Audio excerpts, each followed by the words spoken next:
cristiana y la cruz. No sé si haya quedado claro del todo.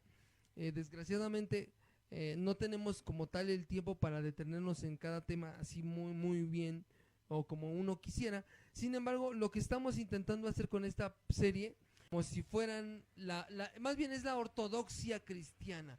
La ortodoxia cristiana nos habla no solamente de los fundamentos, sino también de lo más básico que es el cristianismo. ¿Se acuerdan? Vimos el evangelio. ¿Qué es el evangelio? Veíamos qué es el evangelio. Veíamos qué es el nuevo nacimiento. Ya vimos qué es el arrepentimiento. Ya vimos que la cruz. El día de hoy vamos a ver otro tema de ortodoxia cristiana que yo le puse por título El cristiano y la madurez. El cristiano y la madurez. Este tema debo confesar que me costó un poco de trabajo, ya que solamente no lo achaco a que nunca había escuchado yo una enseñanza acerca de la madurez cristiana, sino porque muchas veces uno piensa que es cristiano, maduro, pero es cristiana. Pongámoslo en perspectiva. Imagínate una pera, una fruta, así verdecita, ¿no? Bien sabrosa. Cuando está madura, ¿cómo está? Así la agarras, está bien suavecita, ¿no? Y está bien sabrosa, tú la pruebas y hasta se te escurre aquí en la boca el juguito, ¿no? Bien sabroso. Te voy a poner otro ejemplo. Una vez mi esposa me mandó a comprar aguacates para un guacamole y me dijo, dile al muchacho que te dé aguacates para hoy. Y ahí voy, ¿no? Mi mamá toda la vida me ha mandado a mí a comprar el mandado, bueno, desde que yo camino, ¿no? Y ese día yo dije, yo supuse que yo ya sabía cómo. Y le digo al muchacho, véndeme unos aguacates para hoy. Y tengo estos. Y yo los agarré, los apreté. Ah, los más suavecitos. No me di cuenta que yo mismo los aplasté. Eran 3 aguacates, ¿no? Y Celia, bueno, yo llegué, se los di. Celia hizo el guacamole más insípido que te puedas imaginar. No porque haya estado mal hecho, sino por la naturaleza del aguacate, que ya estaba pasado de maduro. Entonces, fíjate, un cristiano maduro pudiera ser como una pera así bien sabroso, verdecita, que tú muerdes y se te escurre, o como un aguacate pasado de maduro, que ya hasta se pudrió. ¿Cuál cristiano maduro eres? ¿La pera o el aguacate? ¿No? Levanten la mano los hermanos aguacates. ¿Ya ven? Y para esto vamos a leer, abre tu Biblia en Efesios 4, que no vamos a poder estudiar todos los versículos, vamos a enfocarnos en 4, pero vamos a leer Efesios 4 del 11 al 16, va a aparecer en la pantalla, así que cuando ya lo tenga, levante su manita para que podamos dar indicaciones. Ok, vamos a empezar, dice así, dice, y él mismo constituyó a unos apóstoles, a otros profetas, a otros evangelistas, a otros pastores y maestros, a fin de perfeccionar a los santos para la obra del ministerio, para la edificación del cuerpo de Cristo. Verso 13, hasta que todos lleguemos a la unidad de la fe y del conocimiento del Hijo de Dios, a un varón perfecto, a la medida de la estatura de la plenitud de Cristo, para que ya no seamos niños fluctuantes, llevados por doquiera de todo viento de doctrina, por estratagema de hombres que para engañar emplean con astucia las artimañas del error, sino que siguiendo la verdad en amor, escucha esta frase, crezcamos en todo en aquel que es la cabeza, esto es Cristo. Verso 16, de quien todo el cuerpo, bien concertado y unido entre sí por todas las coyunturas que se ayudan mutuamente según la actividad propia de cada miembro, recibe su crecimiento para ir edificándose en amor. Prácticamente lo que está diciendo, te lo voy a parafrasear, ahorita lo vamos a estudiar. Los 5 ministerios, los que conocemos como los 5 ministerios, apóstoles, profetas, evangelistas, pastores y maestros, deben estar activamente para provocar o producir a cristianos maduros, cristianos completos, a la medida o a la estatura de la plenitud de Cristo. ¿Para qué? Para que ya no seamos como niños fluctuantes o cambiantes de opinión que no nos puedan engañar. ¿Para qué? Para que como cuerpo en Cristo podamos trabajar de alguna manera en conjunto y poder dar el fruto que Dios espera que recibamos. Esto te lo estoy diciendo así muy sencilla, como lo está diciendo en esta versión el apóstol Pablo. Dice así: ese proceso continuará hasta que todos alcancemos tal unidad en nuestra fe y conocimiento del Hijo de Dios, que seamos maduros en el Señor, es decir, hasta que lleguemos a la plena y completa medida de Cristo. Fíjate cómo aquí ya se cambió la palabra hasta que lleguemos a la unidad de la fe y del conocimiento a un varón perfecto. Ya no dice varón perfecto, ¿ya lo viste? Dice hasta que seamos maduros en el Señor. ¿Lo ves? Ahora, hace como 15 días, mi hermano y mi papá no me van a dejar mentir. Yo les preguntaba, ¿qué es un cristiano maduro? ¿Qué es un cristiano maduro? Yo te pregunto a ti, ¿qué es un cristiano maduro? Vamos a ver los rasgos de un cristiano maduro. Mi papá me decía, es alguien que tiene comunión con Dios. Un cristiano maduro se traduce a alguien que ya tiene madurez y tiene tal conocimiento que sabe que no depende de otra cosa que no sea de su comunión con Dios. ¿Correcto? Ok.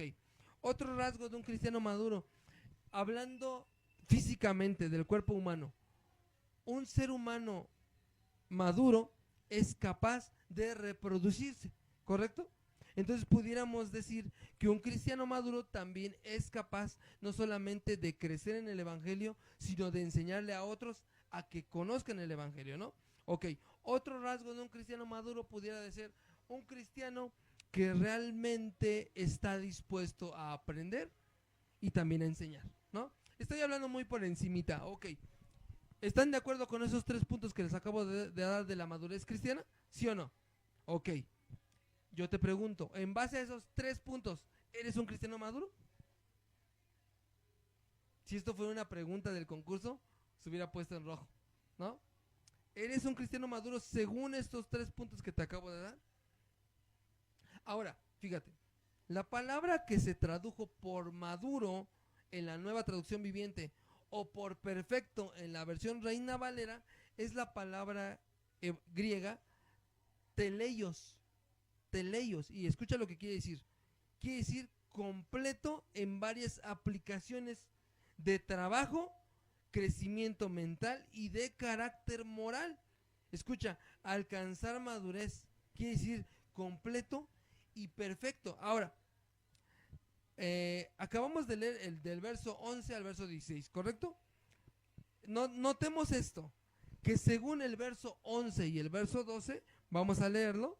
Dice así el verso 11 y verso 12: y él mismo constituyó a unos apóstoles y a otros profetas y a otros evangelistas, a otros pastores y maestros, a fin de perfeccionar a los santos para la obra del ministerio, para la edificación del cuerpo de Cristo. Ahora, notemos que según el verso 11 y verso 12, escucha, es Cristo el principal interesado en nuestra madurez cristiana, ya que Él mismo es quien nos provee lo necesario para alcanzar la madurez cristiana.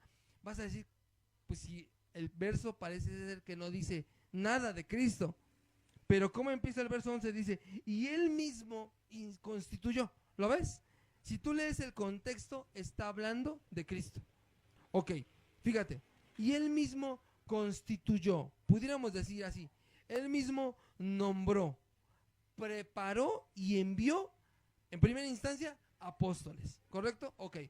¿Cuáles son los apóstoles? ¿Son los apóstoles que tenemos hoy día allá afuera circulando? No. Ahora, ¿cuáles son los apóstoles a los que se está refiriendo aquí? Se refiere simple y llanamente a los 12 discípulos. Los 12 discípulos, aquí entran los 11 que quedaron después de la traición de Judas. También muchos debaten sobre si es Matías o Pablo el 12º apóstol. Sin embargo, se cree, el punto más correcto, se cree que Matías, a pesar de que los discípulos lo escogieron y oraron por él y echaron suertes, la misma Biblia ya no registra a Matías más, ya no lo vuelve a mencionar. Se cree, el punto más apoyado es que el 12º apóstol no fue Matías como tal, sino fue Pablo. porque es Cristo quien lo llama, tal cual como los otros 11. Entonces, aquí los 12 discípulos, los 12 apóstoles, cuando dice, y él mismo constituyó apóstoles, se refiere a los 12 apóstoles, ¿correcto? Ok, profetas, ¿a cuáles profetas se refiere? Al profeta que, bueno, la otra vez vino y me dijo aquí un profeta que si yo podía, que si yo empezaba a hablar con lenguas, él me profetizaba que iba yo a tener crecimiento en cuanto a la iglesia. Yo sé que eso no es así, ¿no? Pero fíjate, ¿a qué profetas se refiere? Bueno, con profetas se refiere a los profetas que aparecen desde Samuel, pasando por Elías, Eliseo, Isaías, Daniel, Joel, Amós, Jonás, todos esos profetas, hasta llegar al último de ellos. ¿Cuál fue el último de los profetas? Que dice el mismo Señor Jesús que fue el último. Juan el Bautista. Fue el último de los profetas. ¿Y qué crees? Juan el Bautista en todo su ministerio no hizo un solo milagro. No hizo descender fuego del cielo, no revivió un muerto, ni tampoco, no sé, se enfrentó con un rey, se enfrentó con un gobernador, pero le costó la vida. Ese fue el último profeta. Ya no hay profetas en el sentido que nos habla la escritura, ya no los hay. Ahora, evangelistas son todos aquellos encomendados a llevar el evangelio. ¿Y qué crees? Aquí entramos tú y yo. Desde el momento en el que nace la iglesia, en el día de Pentecostés, dice la palabra que Pedro predica, ¿cuántos se convierten? 3,000. Y empieza la expansión del evangelio. Es ahí donde entramos nosotros, porque independientemente de que tú te pares aquí en un púlpito o que te pares allá afuera con una bocina y prediques el evangelio a los perdidos, eso no te hace predicador de la palabra. Lo que te hace predicador de la palabra es la gran comisión: ir por todo el mundo y predicar el evangelio. Te pregunto, ¿eso es solamente para los pastores o maestros? No, eso es para todo aquel que ha sido llamado en fe y arrepentimiento al Señor Jesús, ha nacido de nuevo, ha creído, se ha arrepentido y obviamente lleva su cruz. Entonces fíjate, el llamado al evangelismo o a los evangelistas no es específicamente del ministerio de evangelista. Esto lo tenemos todos por default. Entonces, este ministerio de evangelismo, entras tú y entro yo. Y el siguiente, pastores y maestros. Ok, son los pastores, valga la redundancia, son aquellos que cuidan, o se supone que deberían de cuidar, alimentar y enseñar a la iglesia. Los que velan por nuestra alma. Pero hoy en día, qué complicado es encontrar un verdadero pastor que vele y cuide, que vele por las almas y que cuide y enseñe y alimente de manera correcta. Creo que todos, si aquí nos preguntaran si creemos que realmente todos los pastores son buenos, realmente muchos aquí diríamos que no es así. Sin embargo, esto es solamente para que se cumpla la palabra cuando dice el Señor Jesús que vendrán en los postreros días falsos maestros que engañarán, si fuere posible, a los escogidos. Ahora, tú y yo debemos de tener en conciencia esto, que el Señor va a proveer a su iglesia pastores conforme a su corazón. De hecho, antes de que nosotros comenzáramos con esto, una de nuestras oraciones constantes era esa, que el Señor nos proveyera pastores conforme a su corazón. Entonces, hermanos, esos son los pastores. Los maestros, ¿cuáles son los maestros? Los maestros son todos aquellos que nos han enseñado de manera correcta y bíblica la palabra de Dios. ¿Tú has tenido un buen maestro que te ha enseñado la palabra de Dios? Pues ese maestro entra en ese ministerio de maestro. Y también hay por ahí un debate en el que dice que si no son 5 sino 4 ministerios, porque el pastor hace la misma función de enseñar. Entonces probablemente nada más sea apóstoles, profetas, evangelistas, pastores que son maestros. Sin embargo, no siempre el maestro es pastor. Ahora, vamos a entrar en esto. Quiero que me pongan mucha atención. Es importante que tengamos presente que estos, más que cargos dentro de la iglesia, son dones, son regalos para la iglesia dados por Cristo. Lo voy a repetir. Estos 5, más que cargos dentro de la iglesia, porque el día de hoy si tú has conocido una iglesia en la que todavía, vamos a decir, se plantean los apóstoles, el apostolado para ellos no es un servicio, es un cargo. Y incluso a mí me dijo un apóstol: no, a mí no me digas hermano, a mí dime apóstol porque yo soy tu hermano mayor. Así me lo dijo. Entonces, fíjate, más que cargos, estos son dones que Cristo dio a la iglesia. ¿De dónde saco esto? Fíjate, ya que la palabra que se tradujo por instituyó, ¿sabes qué palabra es? Es la palabra griega didomi. Y fíjate lo que quiere decir: conceder. Y la palabra conceder aquí entra a manera de deseo. Como por ejemplo, ¿tú alguna vez has deseado algo y te lo conceden? Ahí entra la palabra didomi. También quiere decir la palabra, quiere decir confiar, pero en el sentido de que no de que confío en ti, sino confío en ti, entonces te confío esto. ¿Lo ves? Fíjate, también quiere decir dar o entregar, y también tiene la idea como quien dice, te infunde, o decir, por ejemplo, a los carpinteros dicen, usted le infundió vida a la madera cuando hace usted un mueble. Entonces tiene la idea de infundir, también tiene la idea de permitir, repartir, pero con una razón. ¿Sabes cuál es esa razón? Tener misericordia. Entonces, ya en base a esto, nos damos cuenta que los 5 ministerios que aparecen aquí son regalos que Dios da a la iglesia, pero no los da porque los merezcamos, sino los da por misericordia. Ahora, de la misma manera, aquellos que hemos recibido algunos de estos dones, o por lo menos los 3 que se encuentran vigentes el día de hoy, no debemos olvidar que los recibimos, escucha, por misericordia, no por capacidad. Porque si se tratara por capacidad, te pregunto, ¿tú y yo somos capaces de llevar a cabo la obra de Cristo? No. Una vez nos preguntaron de manera, puedo decirlo ahora, de manera altiva, ¿qué vio Dios en ti para llamarte? ¿Qué vio Dios en mí? Que era yo de lo peor, dice la palabra, porque de lo vil y de lo menospreciado escogió Dios para avergonzar a lo fuerte, a lo inteligente, a lo sabio. ¿Qué vio Dios en ti? Que no podías, que eras de lo peor. Y entonces a nosotros nos preguntan así de manera, ¿qué vio Dios en ti para que te escogiera? Pues a mí, te aseguro que vio que yo era de lo peor. Vámonos rápidamente con el verso 12. El verso 12 dice, bueno, el Señor provee estos regalos que son los 5 ministerios, dice, a fin de perfeccionar a los santos para la obra del ministerio, para la edificación del cuerpo de Cristo. Ahora, fíjate, escucha esto. La obra en conjunto de los 5 ministerios tienen un objetivo. ¿Cuál es ese objetivo? Perfeccionar, completar a los santos y edificar a la iglesia, que es el cuerpo de Cristo. Ahora, vamos a recapitular. Quiero que me pongas mucha atención.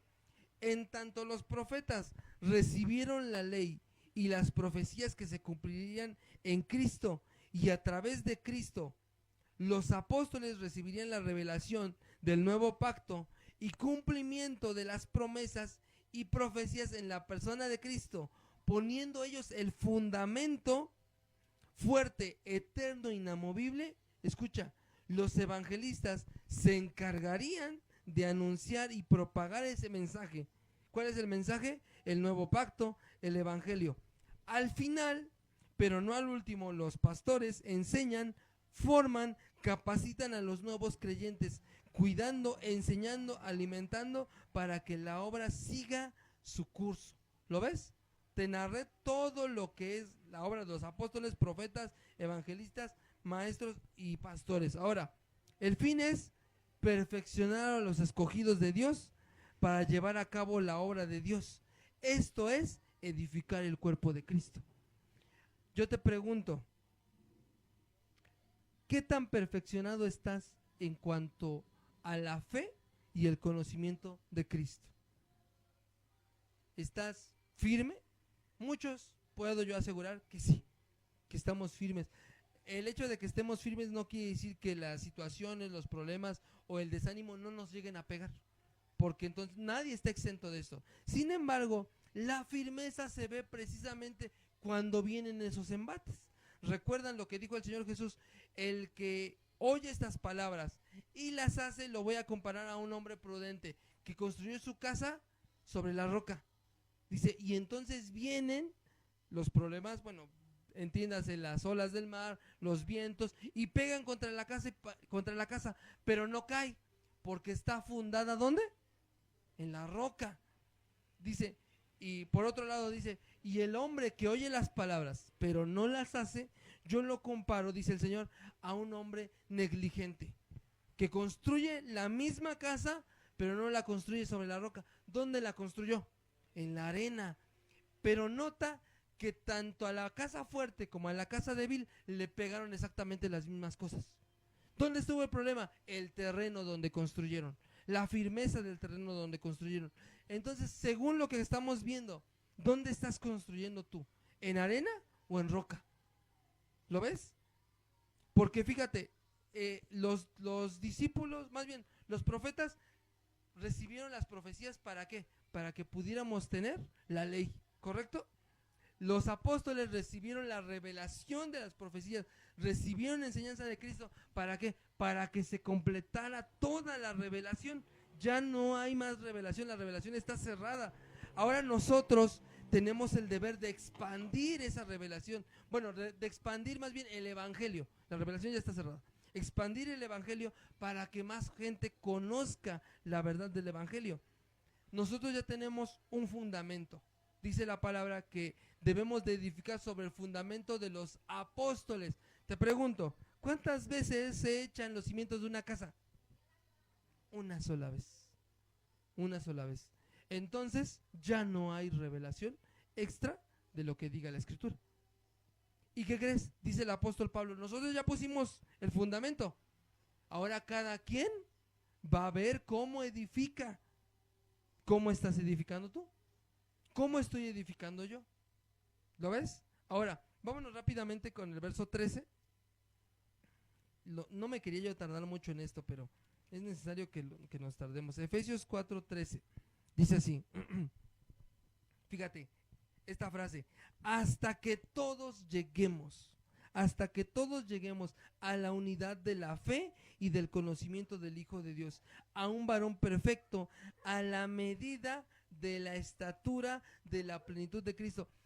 Aquí lo que está diciendo el apóstol Pablo es que haz de cuenta, imagínate a Cristo en altura, físicamente, que tú estés a su altura, a su nivel, pero no en el nivel de altura como lo estamos viendo, sino que seamos, más que otra cosa, que estemos a la altura de Cristo.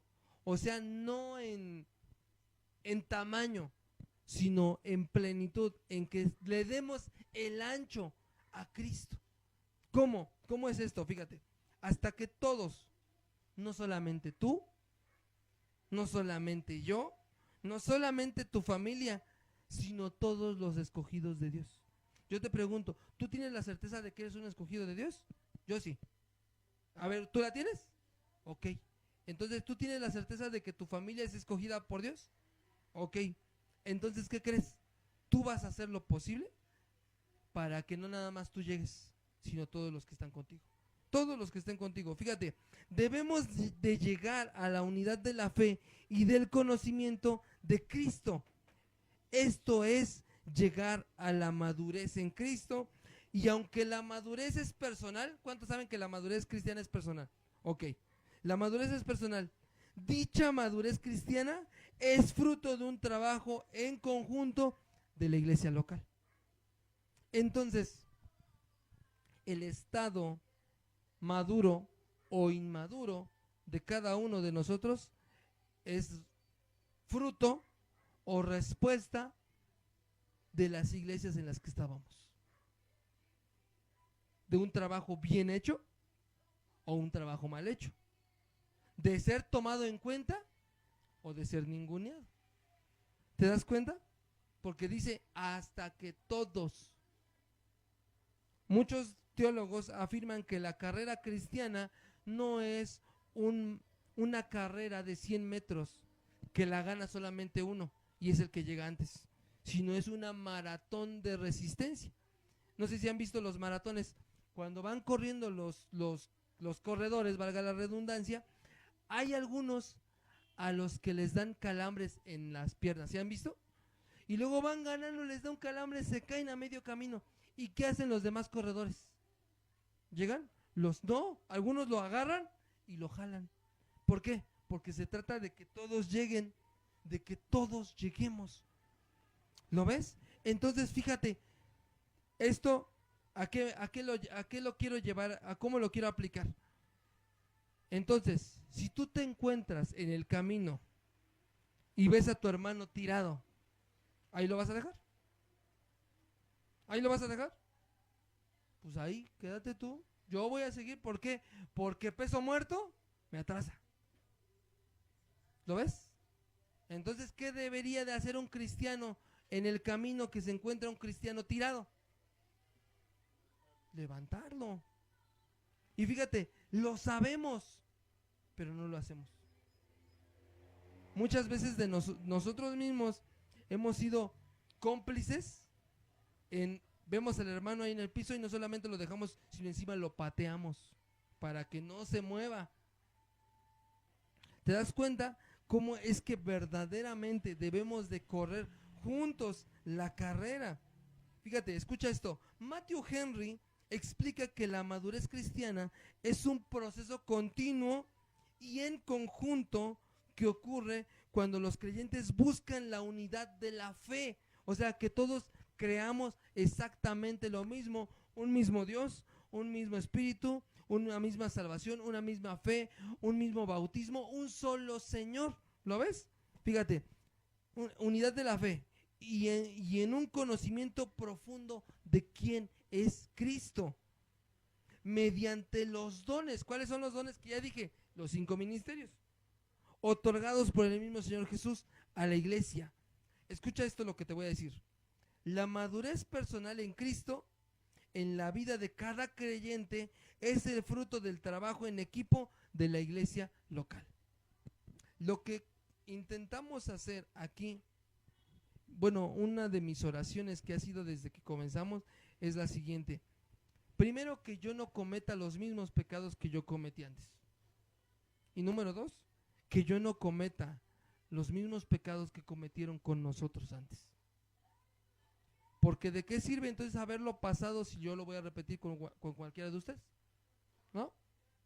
Entonces, date cuenta que la madurez es un proceso continuo. Es un proceso que empieza desde el momento en el que naces de nuevo hasta el momento en que Cristo se ha formado en ti. Vamos a leer el verso 14. Fíjate, dice, para que ya no seamos niños fluctuantes, llevados por doquiera de todo viento de doctrina, por estratagema de hombres que para engañar emplean con astucia las artimañas del error. Ahora, fíjate, una característica de un niño es que es cambiante, ¿no? No sabe lo que quiere, es fluctuante, ni tiene convicciones debido a su inmadurez física como mental y emocional. Por eso son niños, porque son inmaduros. ¿Lo ves? Fíjate, del mismo modo, los seres más, vamos a decirlo así, más inocentes, ¿quiénes son? Los niños, ¿correcto? Ahorita me acordé de una hermana que decía, no, es que ellos son angélicos, ellos no tienen alma. No, claro que tienen alma, pero eso no los hace tener una madurez espiritual. Un niño en lo natural, date cuenta, de las personas desaparecidas, el mayor porcentaje que son niños, porque son fáciles de engañar. La gente rápido se los roba, rápido se los lleva. ¿Por qué? Porque son inocentes e inmaduros. Ellos no ven la malicia que tal vez tú y yo pudiéramos ver en las personas. ¿Por qué? Por la naturaleza de su edad. Entonces fíjate, del mismo modo, el cristiano inmaduro puede ser engañado y confundido y hasta destruido por la naturaleza de su inmadurez. No tiene fundamento, no tiene convicciones y estará destinado a caer con cualquier viento que azote contra él. ¿Lo ves? Ahora fíjate, nuevamente, tener unidad en cuanto a la fe y un conocimiento de quién es Cristo, todo esto como iglesia, escucha, evitará que sigamos en el peligro de la inmadurez espiritual entonces vamos a madurar y ya no seremos como niños. Ya no seremos como niños. Te voy a leer el verso 14, pero en la traducción lenguaje actual va a aparecer en la pantalla. Fíjate, Efesios 4:14, en la versión traducción en lenguaje actual, dice lo siguiente: ya no seremos como niños que ahora piensan una cosa y más tarde piensan otra, y que fácilmente son engañados por las falsas enseñanzas de gente astuta que recurre a toda clase de trampas. Muchas veces también pensamos que decimos, bueno, pues es el pastor tal. Yo no creo que el pastor tal sea así, y usa la autoridad o usa la sumisión que la iglesia debe de tener a las escrituras para someter a la iglesia a él. Alguna vez le preguntaron al pastor John MacArthur, ¿hasta dónde llega tu autoridad como pastor? Yo te pregunto a ti, ¿hasta dónde llega la autoridad de un pastor sobre una oveja? Una vez yo escuché a un pastor que le dijo a mi hermano, es que si yo no quiero no te casas. ¿Te acuerdas? Así le dijo, si yo no quiero no te casas porque yo soy el pastor. Y volviendo a la contestación de que dio el pastor John MacArthur, dijo lo siguiente: yo no tengo más autoridad que la de las escrituras. Pa' pronto, ¿qué autoridad puede tener un líder religioso sobre los hermanos? Ninguna. La autoridad es la escritura. Y la escritura en ningún momento dice algo como lo que le dijeron a mi hermano. En ningún momento. ¿Sabes por qué? Porque realmente la escritura nos lleva a que pensemos de manera correcta. Bueno, no le voy a decir hermana porque realmente no lo es. Dijo que el peor error que puede hacer un cristiano es pensar por sí mismo. ¿Tú lo crees? No. El no pensar por nosotros mismos termina en situaciones como la de Jim Jones. ¿Se acuerdan? ¿Sí se acuerdan de Jim Jones? ¿Cuántas personas murieron ese día? Como más de 900 personas murieron tomando cianuro por ellas mismas con tal de seguir a un hombre como lo era Jim Jones. Nosotros vamos a decir, no, a mí ya me resplandeció la luz de Cristo. Sí, pero hoy en día escuchamos todavía pastores que dicen que la iglesia le debe total y completa sumisión a sus pastores. Y esto no es así. Fíjate, ahora, terminando de esto, te pregunto, ¿cómo se ve un cristiano maduro? Como la pera, ¿no? Así bien redonda, bien gordita, ¿no? Bien sabrosa, no. ¿Cómo se ve un cristiano maduro? ¿Huele mal porque ya se pasó de lo maduro? ¿O a qué? ¿O está bien suavecito? ¿Cómo se ve un cristiano maduro? Fíjate, me estaba yo poniendo a pensar, y escucha esto. Tiene algo de sabiduría, no voy a decir que, ay, la gran sabiduría, porque a mí se me ocurrió. Escucha, en los últimos años, como miembro activo y predicador de la palabra, desarrollé una hipótesis o una teoría relacionada con la verdadera marca de madurez en Cristo. Esta nació después de ver, presenciar e interactuar con personas varias que aparentemente parecían maduras en Jesús, pero que definitivamente no reflejan en absoluto un carácter similar al de Jesús. Entonces, ¿cómo yo me doy cuenta que un cristiano no es un cristiano maduro? Porque no se parece a Cristo. No se parece al Cristo de las Escrituras. No se parece. Podrá hablar como dice la Escritura, o podrá decir lo que dice la Escritura, podrá incluso enseñar lo que dice la Escritura, pero si su actuar, si su forma de vivir y su carácter no es como el de Cristo, entonces ese no es un cristiano maduro. Porque un cristiano que está a punto, o más bien un cristiano que dice que es, pero que realmente se deja dominar todavía por su carne, por sus deseos, por su propia naturaleza pecaminosa, no ha conocido la madurez espiritual. Ahora, yo puse de alguna manera 3 o 4, son 4, pero 2 vienen en un mismo punto, sobre qué es la madurez cristiana.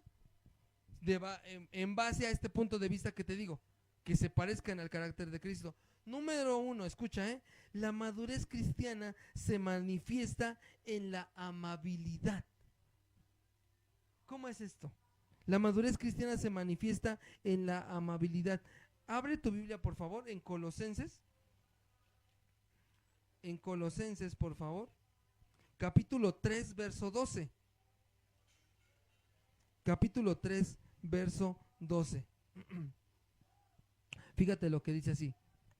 Te lo voy a leer yo. Dice así: vestíos, pues, como escogidos de Dios, santos y amados, de entrañable misericordia, de benignidad, de humildad, de mansedumbre y de paciencia. Te lo voy a leer, el mismo versículo, no va a aparecer ahorita en la pantalla, pero te lo voy a leer yo. Quiero que me pongas mucha atención. Colosenses 3:12, en la traducción lenguaje actual. Fíjate lo que dice: Dios los ama mucho a ustedes y los ha elegido para que formen parte de su pueblo. Escucha: por eso vivan como se espera de ustedes. ¿Cómo se espera que vivan los cristianos? Escucha: amen a los demás, sean buenos, humildes, amables y pacientes. ¿Cuántos de esos rasgos tienes tú? ¿O cuántos de esos rasgos tengo yo? Fíjate: amen a los demás, sean buenos, sean humildes, sean amables y pacientes. Fíjate, se espera de un cristiano maduro que sea amable, que sea amoroso, humilde y paciente, reflejando así no solamente el carácter afable, también mostrando el carácter de Cristo. Una vez, bueno, a mí se me quedó mucho un comentario que decía mi hermano. Bueno, tengo un hermano que se llama Israel, y bueno, nosotros conocimos un pastor, su nombre era Aarón de la Borda, y el pastor de mi hermano en ese momento era el pastor Jonatán Velázquez Santos. Y dice mi hermano que el hermano Jonatán le decía a él, le dijo a mi hermano Israel: si yo me tuviera que imaginar el carácter de Cristo, y si yo me lo imaginara como persona y en su carácter así tal cual, yo me lo imagino como el hermano Aarón de la Borda. Así decía el hermano Jonatán. Fíjate, decir que el carácter de Cristo se parece al carácter de un pastor, pues yo diría: ay, pues entonces el pastor era una persona, una sola pieza. Sin embargo, con el pasar de los años nos dimos cuenta que nada que ver. Nada que ver. Es la verdad. Sin embargo, para que un pastor como este pastor que te estoy comentando viera en este otro pastor eso, es porque verdaderamente sí había algo digno de imitar y de ser tomado en cuenta. Pero ¿qué crees? Que la verdad sea dicha, nuestra madurez, y esto entre comillas, se ha de manifestar de otras formas. No con mansedumbre, no con humildad, no con paciencia, no. Se manifiesta más bien siendo implacables, siendo obstinados, imprudentes e intransigentes para con aquellos que deberíamos amar y soportar. Yo te pregunto, ¿cómo es tu manera de ser con tu esposo o con tu esposa, con tus hijos, con tu madre, con tu hermano? ¿Cómo es tu manera de ser? ¿Lo ves? A ellos son a los que primeramente les debes de mostrar humildad y paciencia. ¿Cómo te portas con ellos? Eso sí, es bien fácil yo venir aquí a hablar y hablarle a la hermana Alicia o hablarle a la hermana Silvia, bien amables, bien: ay, hermana, ¿cómo la hablo? Estamos hablando por usted. Pero agarrar con la punta del pie a mi esposa. Y ella no va a tener el valor, te lo digo así, ella no va a tener el valor de venir y quemarme. Pero ¿qué tal tú? ¿Qué tal tu esposo? ¿Qué tal tu esposa? ¿Lo ves?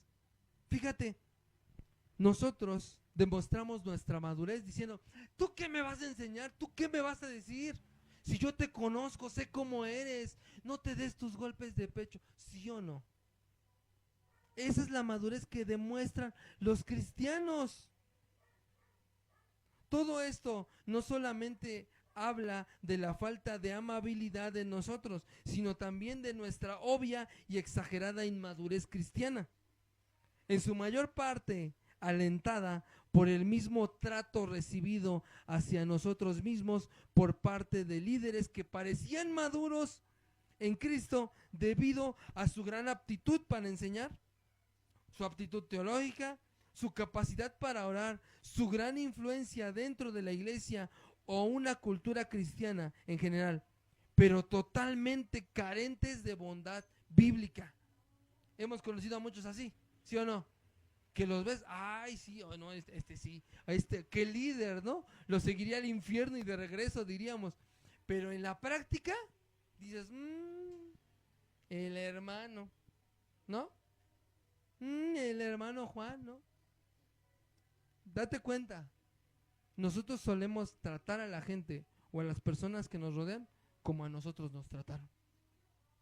¿Cómo te trató tu pastor? ¿Cómo te trató tu pastora? ¿Cómo te trataron tus líderes? Es la manera en la que muchas veces tratamos a nuestras familias y a nuestros hermanos en Cristo. ¿Lo ves? Sin embargo, hermano, el llamado a la madurez conlleva la amabilidad, dejando a un lado el daño recibido y enfocándose al amor, humildad y paciencia para con los demás. Todo esto lo conocíamos, ¿cierto o no? Pero ¿lo hemos llevado a la práctica? Ahorita, a manera irónica, ¿eres amable? ¿Eres amable? ¿Tú lo sabes? Abre tu Biblia, Filipenses 2. Pregúntale a tu hermano, ¿eres amable? ¿No? Filipenses 2.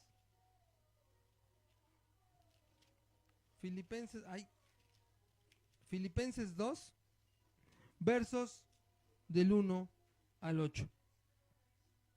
Filipenses 2, versos del 1 al 8. No lo vamos a explicar como tal, vamos a leerlo rápido, fíjate así. Dice, por tanto, si hay alguna consolación en Cristo, si algún consuelo de amor, si alguna comunión del Espíritu, si algún afecto entrañable, si alguna misericordia, verso 2, completad mi gozo, sintiendo lo mismo, teniendo el mismo amor, unánimes, sintiendo una misma cosa. Verso 3, nada hagas por contienda o por vanagloria, antes bien con humildad, estimando cada uno a los demás como superiores a él mismo, no mirando cada uno por lo suyo propio, sino cada cual también por lo de los otros. Verso 5, haya pues en vosotros este sentir, que hubo también en Cristo Jesús, el cual, siendo en forma de Dios, no estimó el ser igual a Dios como cosa a que aferrarse, sino que se despojó a sí mismo, tomando forma de siervo, hecho semejante a los hombres, y estando en la condición de hombre, escucha, se humilló a sí mismo, haciéndose obediente hasta la muerte y muerte de cruz. Entonces, ¿cómo debería de ser nuestro trato para con los hermanos? Tal cual fue el trato de Cristo por nosotros. Se despojó de su eternidad, porque Él nunca dejó de ser Dios, pero se despojó de su eternidad, dejando su trono, y vino y se hizo como tú y como yo. Carga nuestros pecados en la cruz, muere por nosotros, recibiendo el castigo que tú y yo merecíamos en la cruz para reconciliarnos con el Padre. Cristo mostró de manera clara qué tan amable y misericordioso puede llegar a ser Dios, haciendo que el inocente cargara o pagara la deuda de los culpables. Entonces, en base a esto, ¿Qué tan amable y misericordioso y humilde eres tú? ¿O qué tan amable y misericordioso y humilde soy yo? ¿Lo ves? En base a tu respuesta tendrás tu madurómetro. ¿Hasta dónde va a llegar tu madurez espiritual? Número 2. La madurez cristiana se manifiesta en aceptar que no lo sabemos todo. Voy a repetirlo.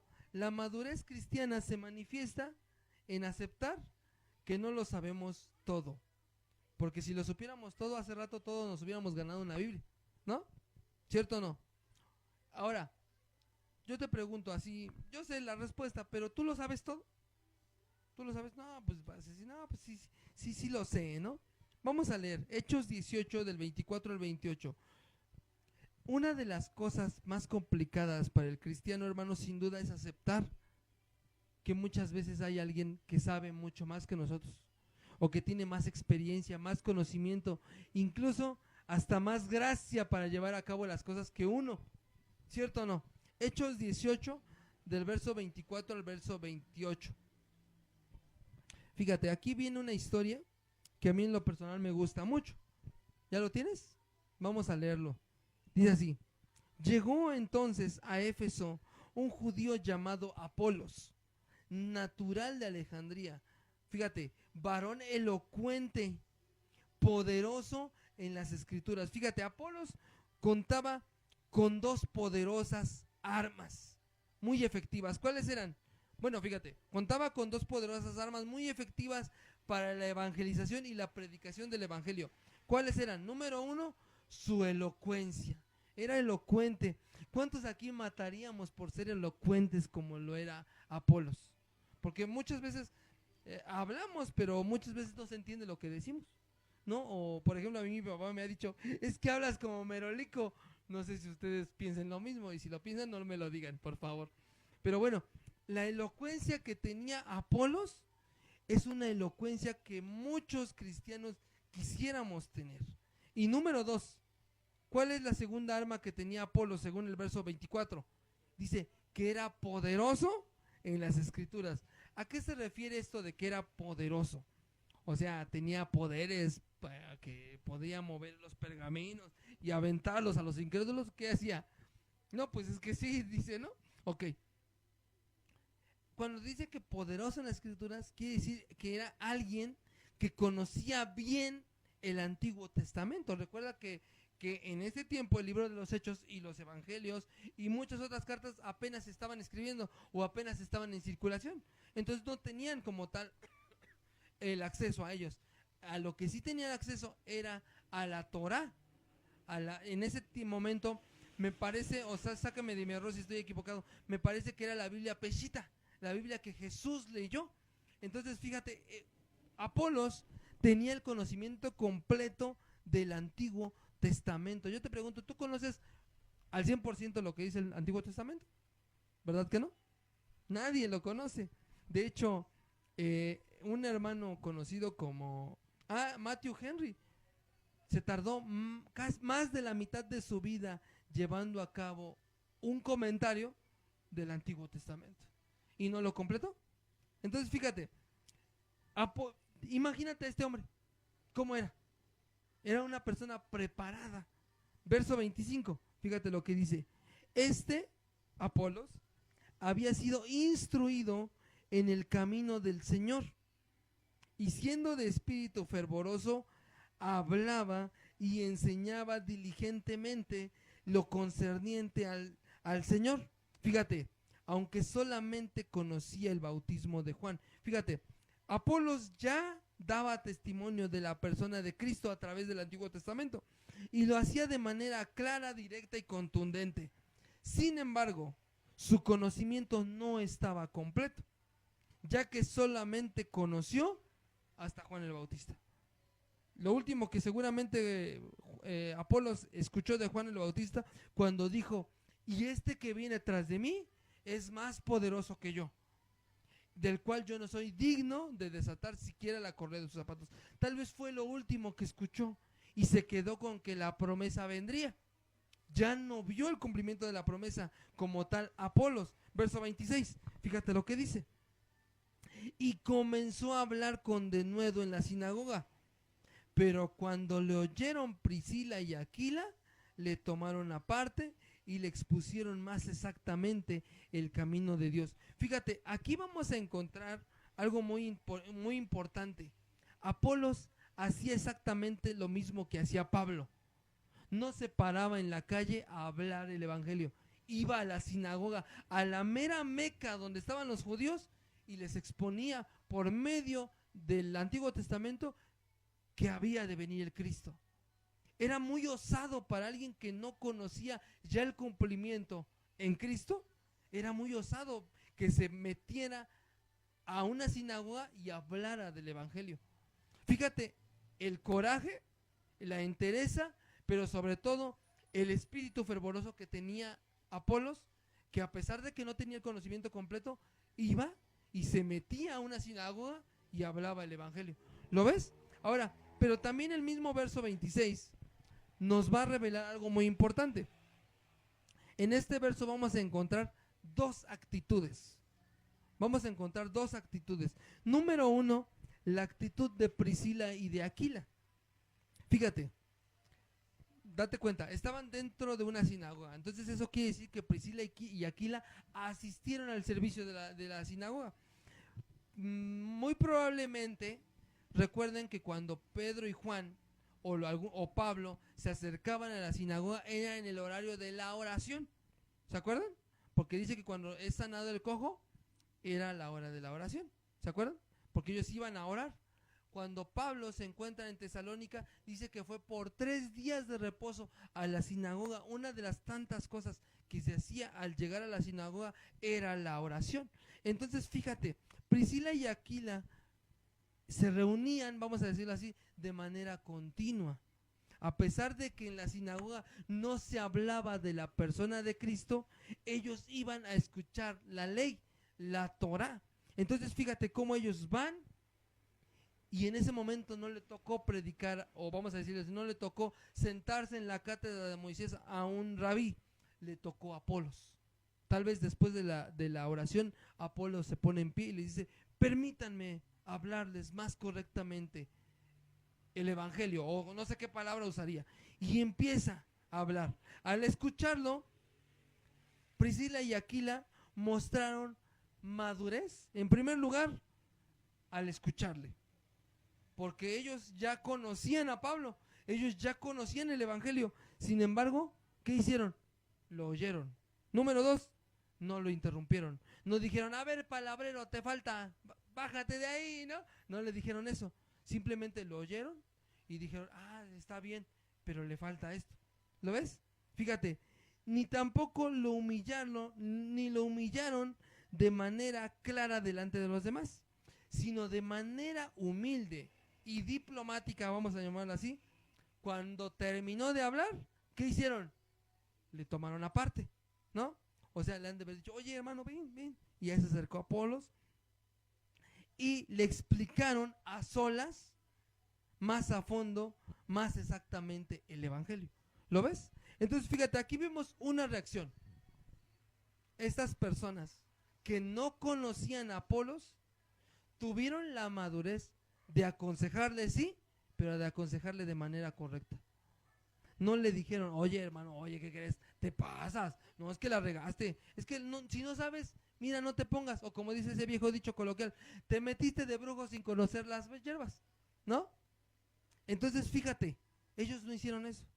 Ellos lo llamaron y le hablaron de manera correcta cuál era la terminación o el cumplimiento de toda la ley del Antiguo Testamento. Ahora, ¿cuál es?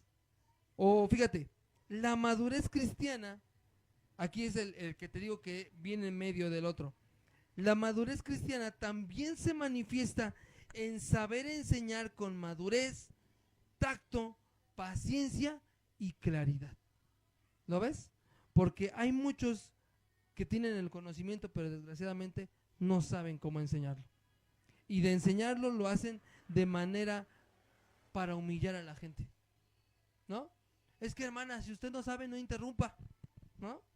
O hermano, ay hermano, no, es que usted se quedó con los pentecostales. Nosotros hemos escuchado muchas veces cómo el que sabe es el que más humilla. Fíjate, ¿cuál habría sido nuestra actitud ante esta situación? Si tú hubieras escuchado que tú ya tienes el evangelio completo, tú ya tienes toda la Biblia completa y Apolos no, ¿qué hubieras hecho tú al escucharlo predicar? Tú dicho, no, pues ahí quédate con tu error, ¿no? Yo ya me voy. ¿O qué hubieras hecho? ¿Lo hubieras abordado y le hubieras dicho cómo eran las cosas? ¿Lo ves? Ahí se nota la madurez, en que estés dispuesto a dar un consejo, pero que también sepas cómo dar ese consejo y que tengas los argumentos para sostener ese consejo. ¿Lo ves? Ahora, la segunda actitud. El verso pareciera no decir nada de Apolos, simplemente dice que le toman aparte y le explican más correctamente el evangelio. ¿Lo ves? No menciona el nombre de Apolos en el verso 26. ¿Lo ves? Ok.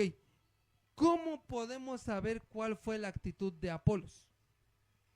Fíjate lo que dice el verso 27. Lo vamos a volver a leer en un ratito. Dice, y queriendo pasar a Acaya, los hermanos le animaron y escribieron a los discípulos que le recibiesen. Entonces, te pregunto, ¿Apolos haría caso al consejo que le dieron Priscila y Aquila? Pues claro que sí, porque si terminó la situación en que él quería ir a Acaya y Priscila y Aquila lo animaron a ir, es porque realmente él hizo caso a lo que ellos le estaban diciendo. Fíjate, aunque estaba limitado por su conocimiento incompleto, Apolos tuvo la madurez para escucharles y recibir lo que Priscila y Aquila querían decirle. Y aunque la narración no nos dice cuál fue su reacción ante tal encuentro, el verso 27 nos dice que estos hermanos lo animaron a que fuera a Acaya. Y fíjate, dice el verso 27 que fue de gran provecho. Fíjate, tuvo la madurez de escuchar y aprender lo que no sabía que le faltaba. Apolos recibió el consejo y la enseñanza de Priscila y Aquila. Verso 28, vamos a leer el verso 28, fíjate lo que dice, porque con gran vehemencia refutaba públicamente a los judíos, demostrando por las escrituras que Jesús era el Cristo. Fíjate, aquí sí entra la palabra vehemente, ¿lo ves? Fíjate, el ministerio de Apolos se caracterizó por hablarle y predicarle a los judíos. Por medio del Antiguo Testamento les demostraba que Jesús era el Cristo. Recuerda que él tenía, se puede decir que un gran control de las escrituras. Ahora, y es por este verso 28 que muchos eruditos bíblicos creen que el autor a la carta a los hebreos, ¿quién crees que es? Muchos piensan que fue Apolos. ¿Por qué? Fíjate, ya que va dirigida a los judíos. ¿Cómo se llama la carta? Hebreos. ¿Lo ves? Fíjate. Y en ella se usa el Antiguo Testamento para argumentar que Jesús es el Mesías prometido. ¿Sí has leído Hebreos? Cómo toma mucho del Antiguo Testamento para llevarlo al cumplimiento en el Nuevo Testamento. Fíjate, aunado del mensaje claro de las Escrituras, un mensaje elocuente que se cree pertenece a la Escritura de Apolos. Fíjate, el hecho de que él tuviera la madurez de recibir ese consejo, muy probablemente sea que tenemos una carta escrita por este hermano. Muy probablemente sea. Fíjate, escucha lo que te voy a decir. He aquí la importancia de un maestro maduro en Cristo que sabe enseñar y la importancia de un corazón maduro que se deja enseñar y moldear con humildad y mansedumbre. ¿Lo ves? Entonces, pudiéramos tener como maestros la disposición y el carácter para enseñar, pero también se necesita la disposición y el carácter para aprender del alumno. ¿Lo ves? Ahora, en cuanto a este punto, nosotros sí tenemos la plena conciencia de que no lo sabemos todo. Ok, y nos vamos a quedar nada más, pues es que yo no sé, así me voy a quedar. ¿Qué tenemos que hacer? Tener la madurez para dejarnos enseñar. ¿Lo ves? Fíjate. Y vámonos ya con el tercero. Fíjate. La madurez cristiana se manifiesta en perdonar y pasar por alto la ofensa. Voy a repetirlo. La madurez cristiana se manifiesta en perdonar y pasar por alto la ofensa. Ahora, fíjate, la falta de perdón en la vida del cristiano es un indicativo de inmadurez, ya que no somos lo suficientemente capaces de perdonar ni pasar por alto el daño recibido. Fíjate, solemos tomarnos las cosas muy personales, dejando a un lado e ignorando el siguiente verso, que tú te sabes. Escucha, te lo voy a leer en la traducción en lenguaje actual. Fíjate, dice Mateo 6:14, no lo busques. Dice, si ustedes perdonan a otros el mal que les han hecho, Dios, su Padre que está en el cielo, los perdonará a ustedes. Pero si ustedes no perdonan a los demás, tampoco su Padre los perdonará a ustedes. ¿Quién dijo eso? Nuestro Señor Jesús. Ahora, quiero ser claro en esto. ¿Será acaso entonces que el perdón de Dios está condicionado? Pues si el versículo dice, si tú perdonas, el Padre te perdona. Pero si tú no perdonas, el Padre no te perdona. ¿El perdón de Dios está condicionado acaso? Fíjate, el perdón de Dios no está condicionado. Porque si estuviera condicionado, entonces hablaríamos de que entonces yo puedo hacer algo para ganar un perdón que no merezco. Y entonces ya no sería por gracia, sino por obras. Y entonces estaríamos anulando lo que dice la palabra de que es solamente por gracia, no por obras, para que ninguno se gloríe. Entonces, ¿cómo es posible que el versículo, el Señor Jesús lo dijo, cómo es posible que diga que si tú no perdonas, el Padre no te perdona? Fíjate, escucha en esto, quiero ser muy claro, ya que más que hablar de una condición, es más una demanda a dar de gracia lo que nosotros mismos obtuvimos por gracia. Fíjate, tú no tuviste que hacer nada para recibir perdón, ¿o sí? Nada. ¿Cuál es el concepto de la gracia? Muchos me dirán, pues es que es un favor inmerecido. Un pastor nos lo explicó de la siguiente manera. Imagínate que estás tú en tu casa y entra un ladrón en tu casa en la noche.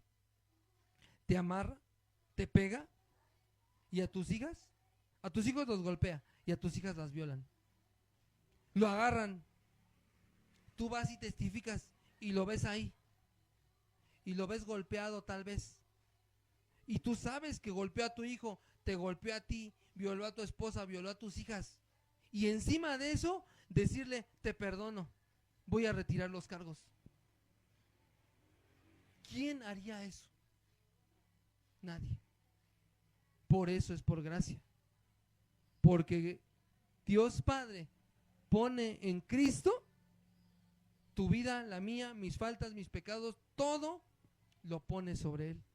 Y encima de saber que tú y yo éramos culpables, dijo, yo no voy a levantar cargos porque los va a pagar Él. Y carga todo el castigo, por eso es que dice que Él llevó la paga de nuestro pecado. Y entonces es por gracia. ¿Lo ves? Entonces fíjate, tú no tuviste que hacer nada para recibir ese perdón de pecados. Nada. Entonces, ¿acaso podrás hacer algo para poder ganarlo o retenerlo? Tampoco.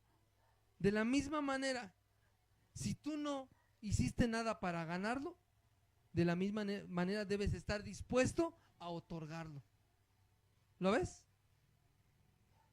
Fíjate, si tú, cristiano maduro, no eres capaz de otorgar por gracia lo que tú mismo recibiste por gracia, entonces no has comprendido el Evangelio. No has comprendido el Evangelio. Y la incomprensión del Evangelio nos vuelve impotentes ante nuestra inmadurez cristiana.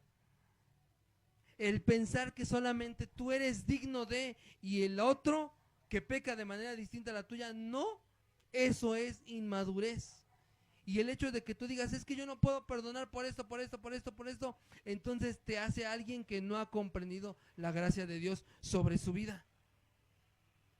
El perdonar a los hombres sus ofensas no es una condición o puerta de atrás para llegar al perdón de Dios, sino un acto que habla de la comprensión del Evangelio y la madurez que tenemos en él, sin dejar de lado que también es un acto que tipifica lo que Cristo hizo en cada uno de nosotros. O sea que tú cuando perdonas, lo único que estás demostrando es que Cristo te perdonó a ti. Fíjate, conclusión, según lo provisto por Cristo, para mi correcta madurez y los rasgos que definen a un cristiano maduro, pregúntate, ¿soy un cristiano maduro? ¿Somos cristianos maduros? Es buena pregunta, ¿no? El Señor ya vimos que ya nos proveyó de todo. Nos dio los 5 ministerios para que estemos fuertes, bien comidos, bien trabajados, para que podamos llevar a cabo la obra de Cristo. Ahora, ya vimos 3 puntos bajo el punto de vista que yo te dije, de que si alguien no refleja el carácter de Cristo, no es maduro. Ya vimos que la madurez cristiana se muestra siendo amable. La madurez cristiana se manifiesta en aceptar que no lo sabemos todo. La madurez cristiana también se manifiesta en saber enseñar con madurez, tacto, paciencia y claridad. Y por último, la madurez cristiana se manifiesta en perdonar y pasar por alto la ofensa. ¿Eres maduro? ¿Somos maduros? Después de ¿cuántos años llevas en el Evangelio? ¿10? ¿15? ¿5? ¿20? Es para que ya fuésemos, dice Pablo, que ya fuésemos maduros. Sin embargo, dice, es necesario que todavía sigamos dando leche espiritual, ¿no? Porque no son capaces de digerir el alimento sólido. Y si no somos capaces de digerir el alimento sólido, ¿seremos capaces de enseñarle a alguien ese alimento sólido? No. La última pregunta. Pregúntate a ti mismo, ¿soy un cristiano maduro? Esta fue la enseñanza del día de hoy, hermanos. Me gustaría que si nos ¿cómo se dice? Nos revisáramos, nos examináramos a nosotros mismos y nos demos cuenta si realmente estamos madurando como se espera que lo hagamos. Si somos peras maduras o somos aguacates ya pasados de maduros. Solamente tú y yo lo sabemos.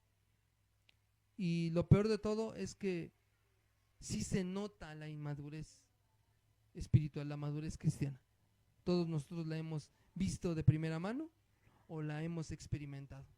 Pero de cualquiera de las dos maneras, hermanos, es necesario que esto de verdad nos lleve a la madurez espiritual. Amén. ¿Qué les parece? Vamos a orar.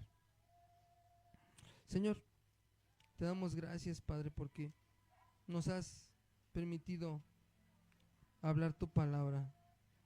Nos has permitido escuchar lo que tú tienes para nosotros hoy.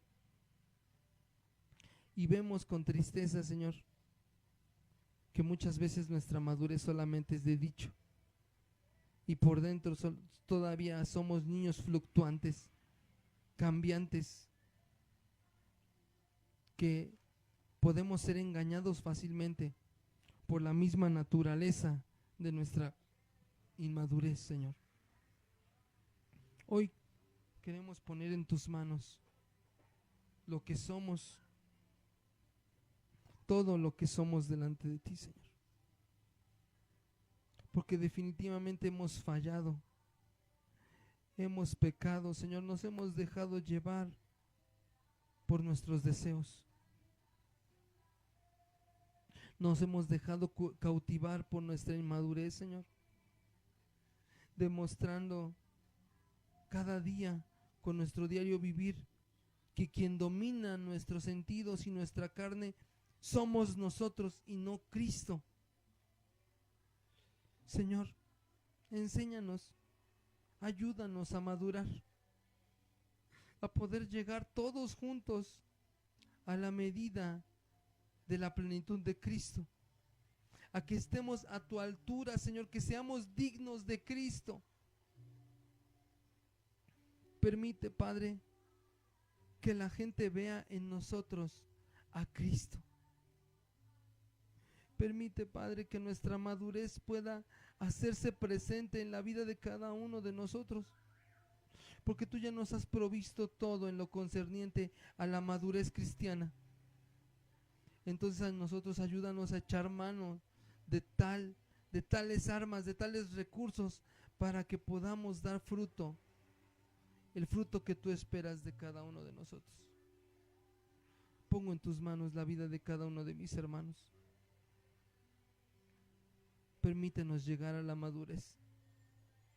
Permítenos perdonar las ofensas. Permítenos aceptar nuestras deficiencias, Señor.